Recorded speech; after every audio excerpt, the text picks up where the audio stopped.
Hi, welcome to Chad's Silversmithing. Before we get too far into the video, if you wouldn't mind hitting the like button, that helps to get my channel promoted, and I do appreciate that. I also love it when people leave comments, so if you have a thought about the video or a question, or you want to tell me how you do things or whatever, I really like to hear those things from you. So I'm in the mood to do something swirly and pretty, so I'm going to make kind of a filigree-ish ring. It's been a while since I've done something like this, so I drew something up. I picked out a little pretty Ethiopian opal that's kind of teardrop shaped, and I think it'll make for a good centerpiece for it. And hopefully it'll come out pretty. We'll see. Before we do that, though, I wanted to thank some groups of people. I'd like to welcome a new patron, Nancy W. Thanks for signing up. I think you'll find that it's a great group of people over there with lots of great interactions and tons of skill to pull from. So get to know some of those people and share your ideas. I think you'll like them. Thank you also to all of my previous patrons. I couldn't do this without you. My other group of people is my YouTube subscribers. We just passed 21,900, I believe, which is awesome. Thank you for that. Thank you also for the kind comments and the super thanks and the buy me a coffees and buying my ebooks and merch and all that kind of stuff. That really helps a lot. So silver's gotten pretty expensive lately, and it really helps to keep me in some supplies. So I appreciate that. All right, well, let's get started on this project. So this is one of my design idea sketchbooks that you can find on my merch store if you're interested. The more recent ones have some useful charts and things on the back. This particular one has a gauge to inches to millimeters chart, which I use all the time. I find it pretty useful. One thing I really like about them is that they have this grid pattern in the background that helps me to keep things kind of symmetrical, but it's not so it's not as obtrusive as graph paper, so I kind of like that. And when I started my channel, I started drawing up all of my projects just because it's nice to be able to go back and see what you did, and if you want to repeat it or do something similar, you can kind of, without having to remember the 500 projects you've done recently, find out what you did. Okay, let me show you the opal here. This is a pretty little Ethiopian opal. I really like the Ethiopian opals. They're kind of gel opals. They have lots of color play inside of a translucent kind of matrix. So, very pretty.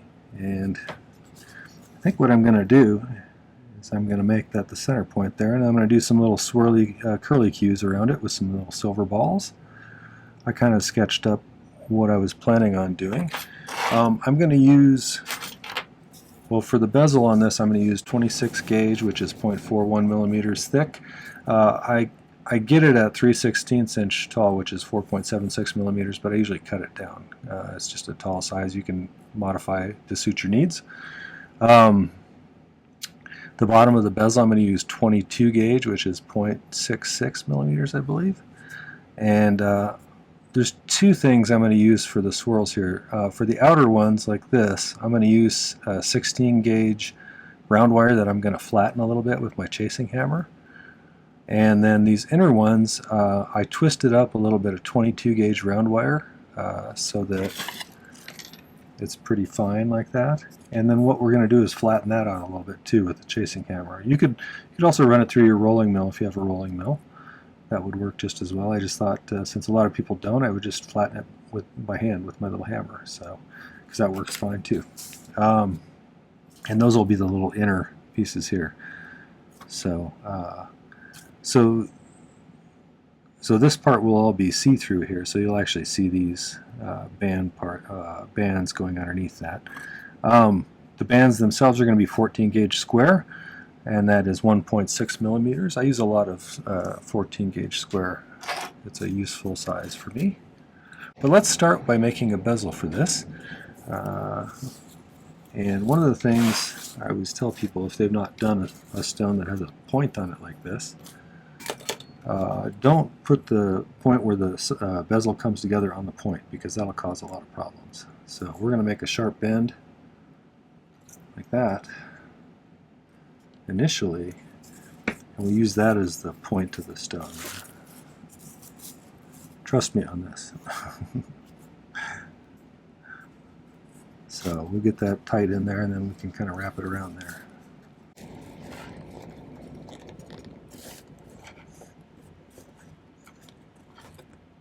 Okay, let me find a T-pin or something. There's one.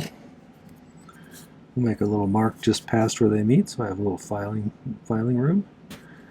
I want this to be snug, but with opals being kind of fragile, I don't want it to be so tight that I have to really force it or anything. Nothing worse than breaking a stone. Well, I mean, there's other things that are worse than that, I suppose, but it's still kind of a bummer when it happens.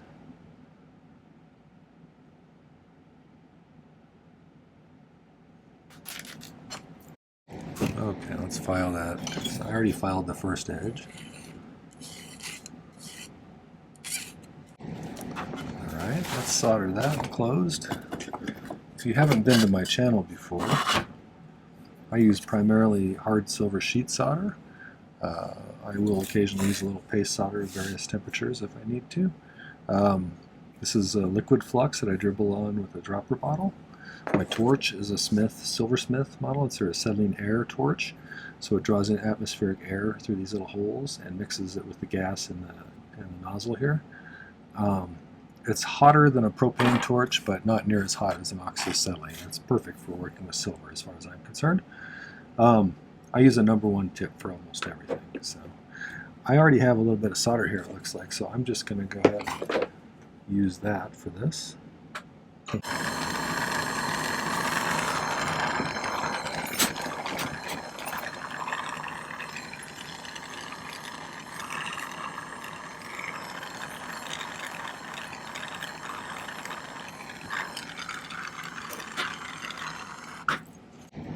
If you've never made twisted wire like I did for the filigree part of this, I have a video about that. It's pretty simple. You just use your drill, but here's a link to that video if you're interested. Years ago somebody showed me that. I was like, oh duh. I was going to hand twist it, but it's getting to be that time of year where I'm going to be doing some outdoor shows. So I may look a little haggard during my videos. More haggard than usual.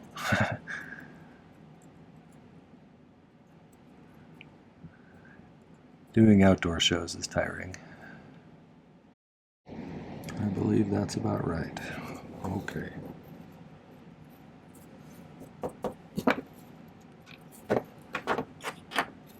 So now let's put a bottom on this, just to get a nice connection. Let's file this a little bit on the bottom. Let's see if I have any little pieces of 22 gauge left here. I do.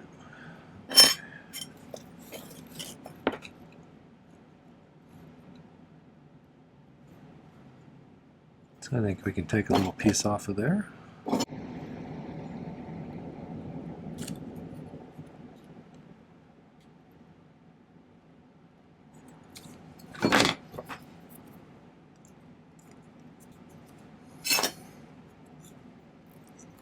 I want to make sure this is nice and flat. And normally I'd probably just use 26, which is even thinner, but I want it to be a little stiff so that it's a good place to attach that filigree kind of stuff that we're going to do. And I think it'll just make it a little sturdier. So filigree is typically made from very skinny twisted wire, sometimes flattened. And occasionally I'll do something that's all swirly like that, but don't use twisted wire, and I usually call that faux filigree. I don't know if that's a correct term or not, but that kind of is what I call it.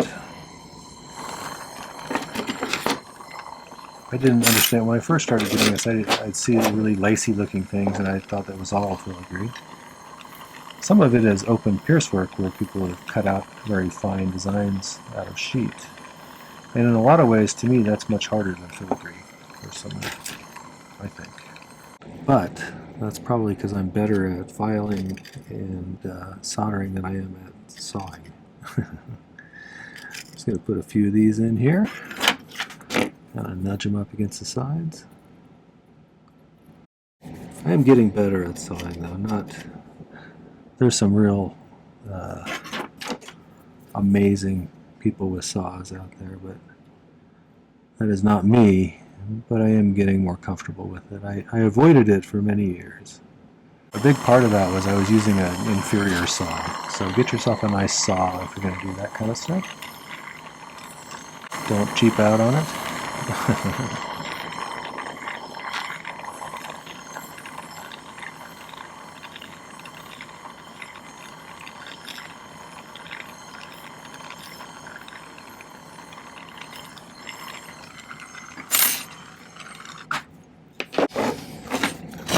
So I'm just going to trim off the excess on this.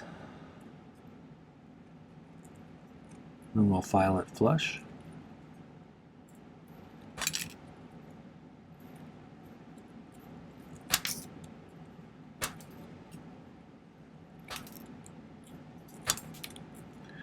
I just passed 500 videos, which blows my mind. So I expect you to get on it and watch all of those if you haven't yet. It shouldn't take you too long.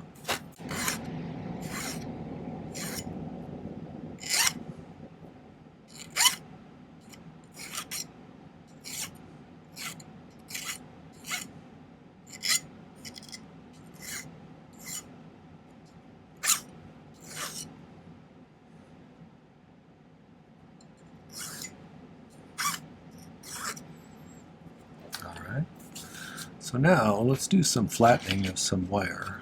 This is that 16 gauge that I was talking about. And I'm just going to take my chasing handle.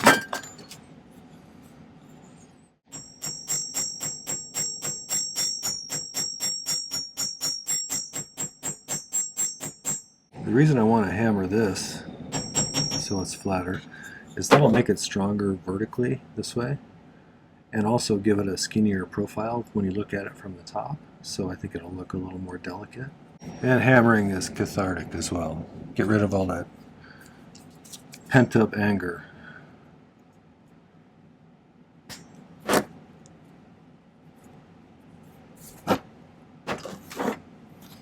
Okay, so now you need to start thinking about the design here. Got that. And I was thinking, let's make this one here be one of these.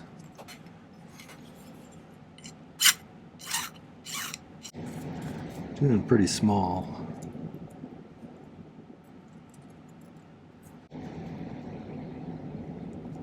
So I'm thinking, let's we're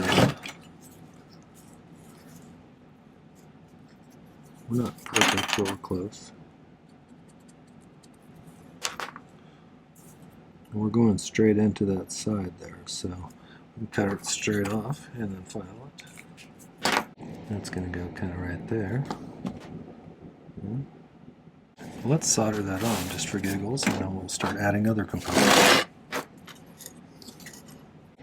That'll probably work. Okay, and I'm going to do something called pick soldering. If you want to see how to do pick soldering, I'll put a link up there for you. It's a good video. And it's a useful skill. It allows you to place solder pretty precisely once you kind of get the hang of it. So,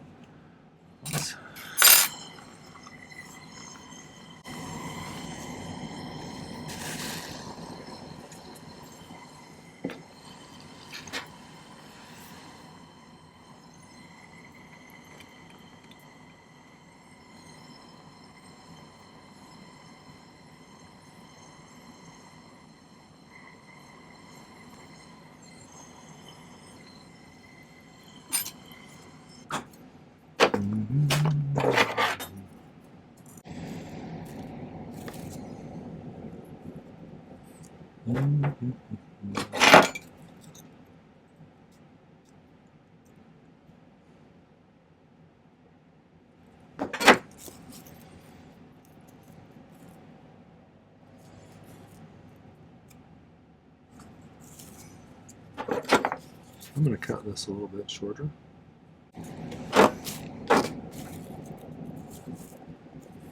That gets us a little bit closer.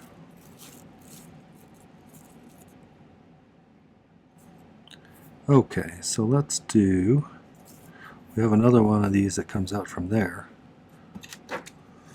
So let's try and make that.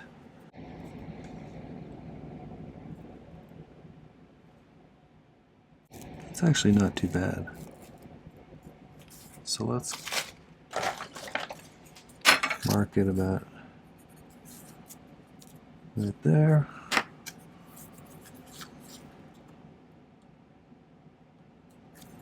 So it needs to meet that bezel at an angle a little bit.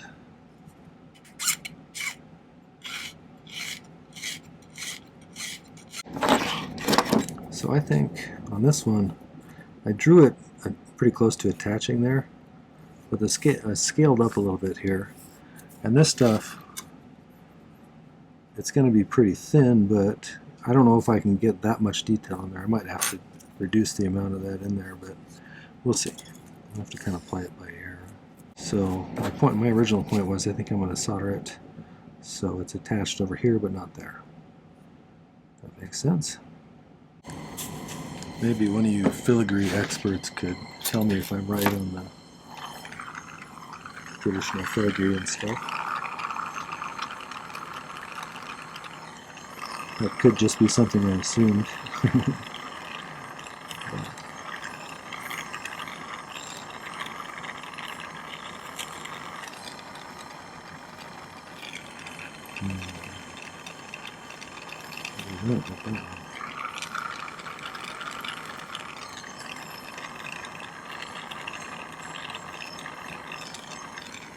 That time I did. I've had so many people tell me today that I helped them to get over their fear of trying this. That really makes me feel good, you know. Sometimes we're our own worst enemies when it comes to thinking we can't do things. Most things I feel like people can do if they put enough time into it. I never thought I'd be able to do this kind of stuff when I first took a class years ago. But just like anything, the more you practice it, the easier it gets. And you got to remember to always realize there's always new stuff to learn, you know. For a long time I got caught in a time loop, I guess. Just a state where I could not. Whoops! I shouldn't have done that. I get to talking and I forget what I'm doing. For a long time, I didn't branch out and try things that I hadn't tried before, and I was making pretty much the same things over and over again. Which, you know, it's good practice, but it's more fun when you learn how to do something you hadn't done before, I think. Not like that, maybe. Kind of getting in the right frame of mind. That kind of looks like that is a continuous one then. And this one we can kind of make look like a continuous end from this one too. I think that's a good idea. Okay, so let's solder this one on. No mistakes, only happy accidents. Oh, that's true. I make mistakes now again that aren't happy accidents.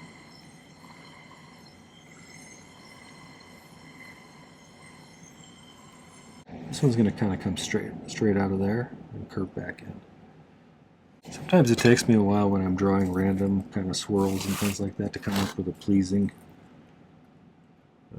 kind of configuration. Hopefully this one turns out that way. I think when I was looking at it, it seemed pretty cool to me, but we'll see. Sometimes I think something's going to look good, and then when I'm done with it, I'm like, oh,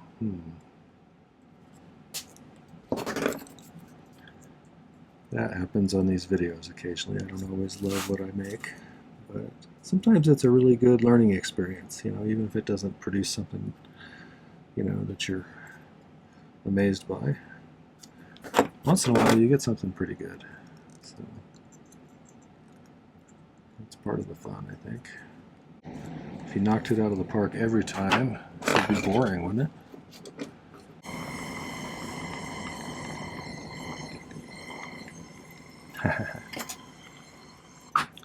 It's starting to look like an angry octopus that wants to fight.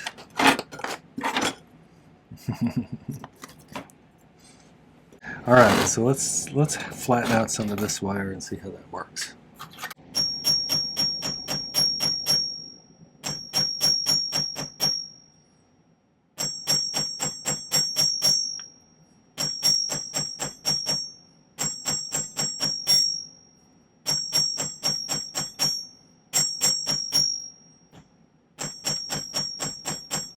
Because of the tightness of the little loops we're going to have to make in this, I'm going to, since I've worked hard and just by not only by twisting it, but by then pounding on it, that has a tendency to make the metal really hard and springy. And I think that's going to work against me if I leave it like that. So we're going to soften the metal back up just by heating it up and letting it cool down a bit. You see the metal kind of relax as the work hardening leaves it.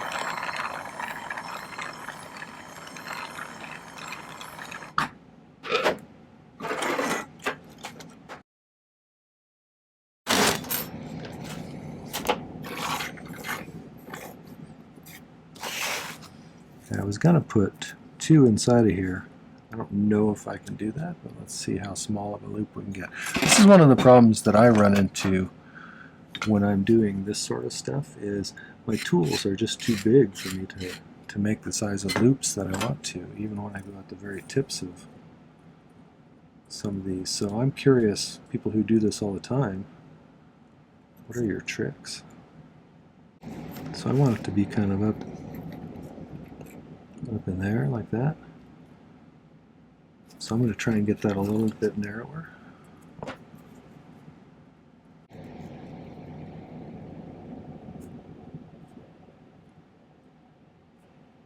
needs to be in there just a little tighter. Oops. Almost had to crawl around on the floor for that.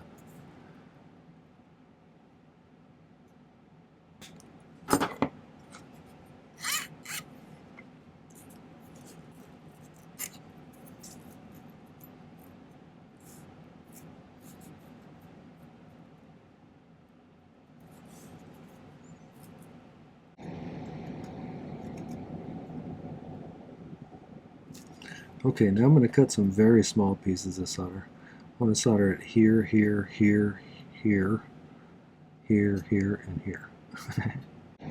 In theory. Okay. We'll see.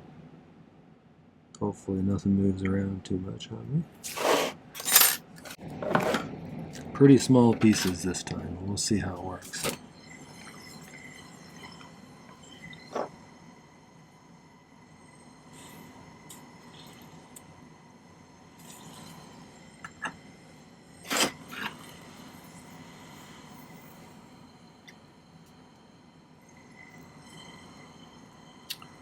The real trick when you're soldering together things of disparate mass like this, these little wires have very little mass to them, so they take longer to get up to the solder flow temperature than this big thing that we've already created. So you gotta kind of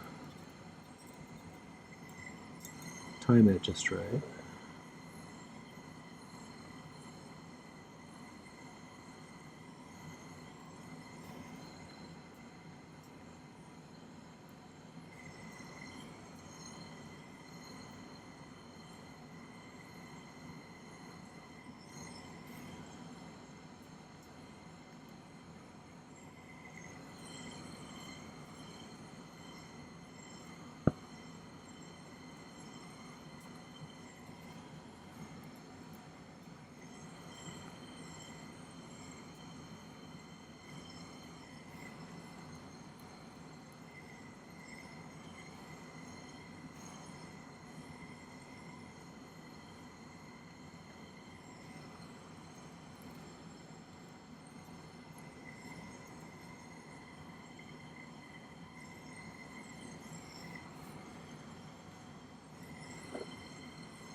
Alright, back to making little swirly doodads.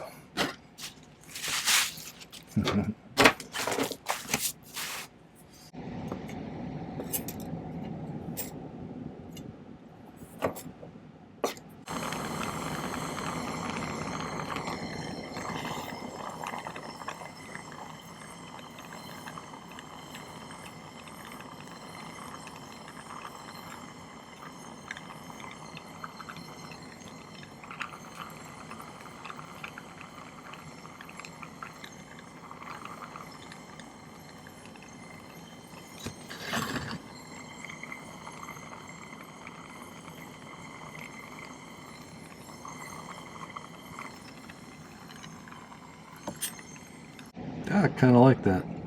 That's not exactly what I drew, but I kind of like filling that space that way.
Well, it's starting to look a little more filigree and less octopusy.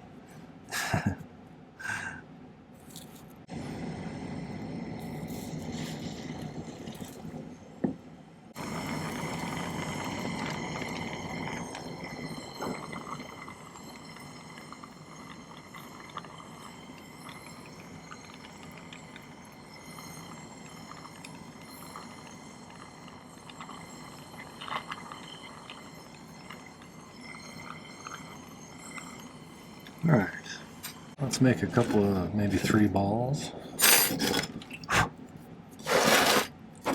easier to make nice balls on a charcoal block.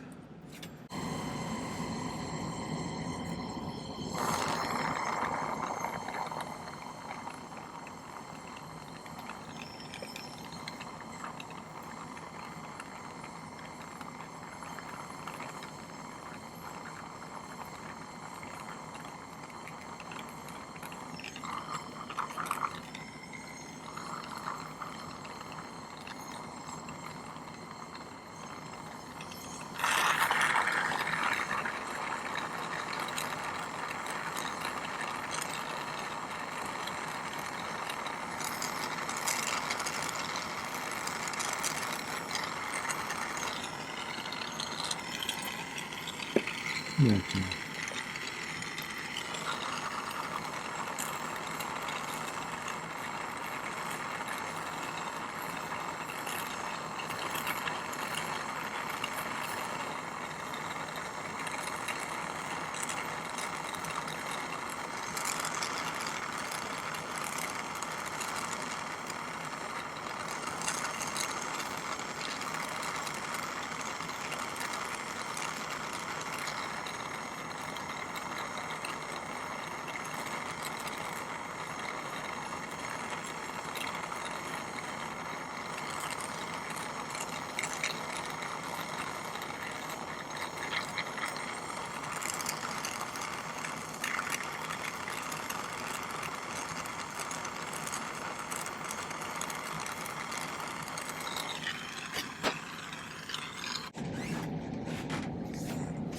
Let's try that and see how that works.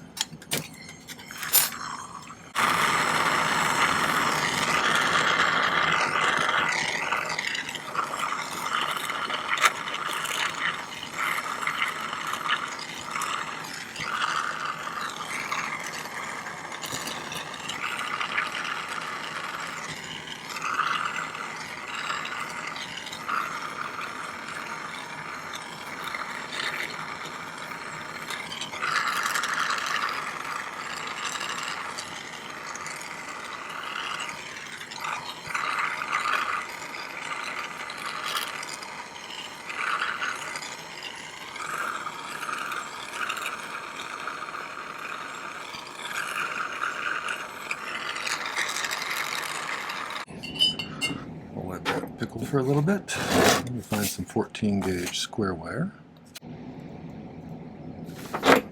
Pretty close. Just a tiny bit longer. Alright, let's find the center of those. We're pretty close anyway. Here's my ruler.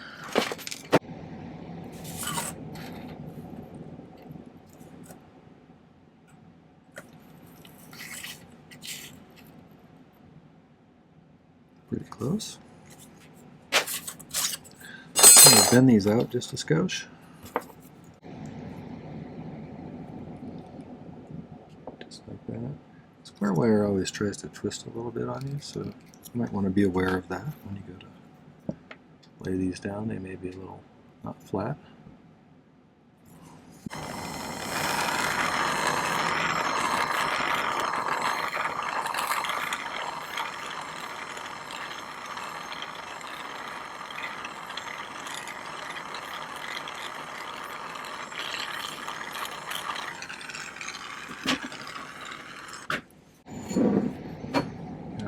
Like I was telling you, these are going to try and turn sideways on you a little bit, so I want to correct that as you go.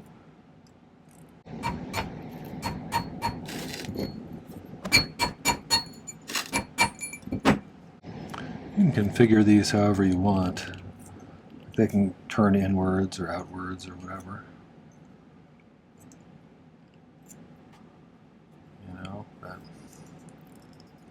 Or you could even leave them straight if you wanted to. Let's fish that. It's probably not all that pickled yet, but let's take a look at it. Maybe like that. Kind of like that. I think I need to turn these inwards though a little bit. So, also, let's see what size it was at. It's a little bigger than I was shooting for, so let's trim those ends just a skosh. Now I'm going to try and get these to file these flat without messing them up too much.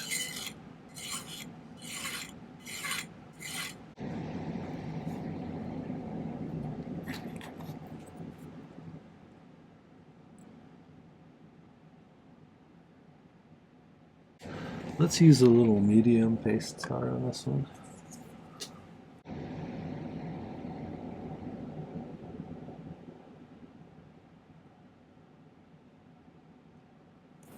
I just bumped it again. Must be getting shaky.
So far I'm liking that. Let's make sure we got a good solder joint on the bottom here on all of these.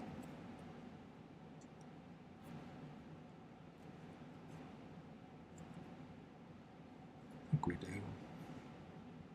Okay, well I'm going to let that pickle. Feed my hungry wife. Probably getting hangry right now. And then we'll come polish that up and set that stone.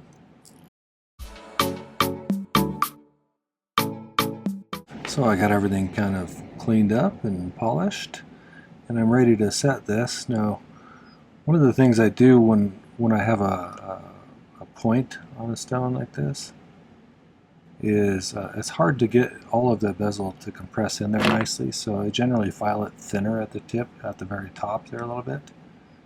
So I'm going to start there, and I do this a little differently than some, but I use my flat side of my chain nose as a bezel pusher.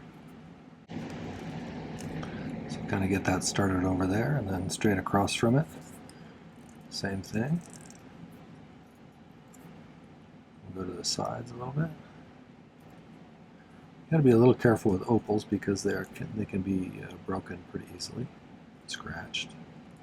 All right, and once we feel like we got that pushed down over,